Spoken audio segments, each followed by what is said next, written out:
Hi guys, welcome to YouTube FM. நான் உங்கள் யாஜு. இன்றைக்கி நம்ம பார்க்க போகிற டாபிக் என்னென்னா பெண்ணின் உணர்ச்சி. பெண்ணின் உணர்ச்சினா என்னங்க? பெண்ணின் உணர்ச்சினா என்னன்றத கவிதையாகவும் ஒரு கதையாகவும் சொல்கிறேன், கேளுங்க. அன்று நான் வந்தேன் உன்னில் லாலனோடு சேர்ந்து உணர்ச்சிக்கு நட்சத்தை நீ அடைந்த போது. இன்றும் நான் வருகிறேன் உன் அனுமதியின்றி எவனோ உன்னை சிதைக்கும் போது. அன்று நான் வந்தேன் நீ ஈன்ற கன்றை உன் மடியில் இட்டு முத்தமிட்ட போது. இன்றும் நான் வருகிறேன் உன் அனுமதியின்றி அவன் உன்னை மடியில் இறுக்கி காம இச்சையை அடையும் போது. அன்று நான் வந்தேன் ஆனந்தமாக உன் விழியின் வாயிலாக. இன்றும் நான் வருகிறேன் உன் வழியின் பின்பமாக, மனமுடைந்த உன் ஸ்பரிசத்தை நனைப்பதற்காக. இந்த குரல் இருட்டு அறையில் ஆடைகள் ஒதுங்கி உடல் சிதைந்து ரத்தமும் சதையுமா தனிமையில் தவிச்சுக்கிட்டு இருக்கிற சுசீலாவின் கண்ணீரோட குரல். இந்த பெண்ணின் கண்ணீருக்கும் உணர்ச்சி வர காரணம் என்னங்க?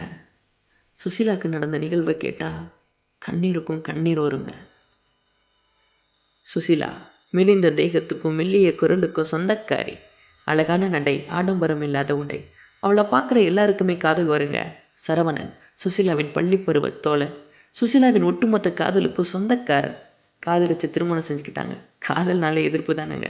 வீட்டை எதிர்த்தாங்க, தனியாக வந்தாங்க. சம்பாத்தியம் அவ்வளோவா இல்லைனாலும் சந்தோஷம் அளவில்லாமல் இருந்ததுங்க. இப்படியே இனிமையாக போய்கிட்டு இருந்த இவங்க வாழ்க்கைக்கு முற்றுப்புள்ளி வைக்க வந்தவன் தான் வினோத்னு அப்பா அவங்களுக்கு தெரியாது.